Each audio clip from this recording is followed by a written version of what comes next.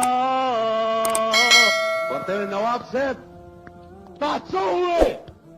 پلار مې کور کې نشته، هغه الفاظ بیا ووایه چې زه جواب درکړم. اوړه لورې ورته ویم به ووې چې سادیا شیرازیا نامد بساست.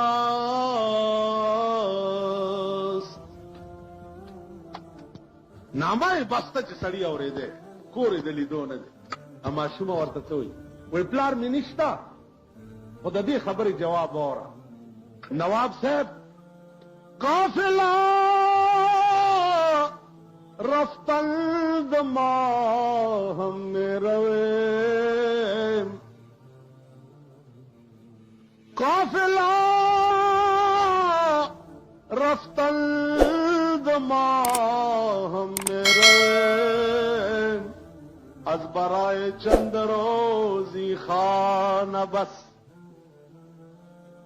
ورته نواب صاحبه دنیا ټوله لاړه او مونږ هم ورپسې روان یو، د یو څو ورځو اوسېدو دپاره دغه جونګړه بس ده. نواب په ژړا شو، ورته وایي بچیه ته لږ بیا ووایه. ورته وایي قافله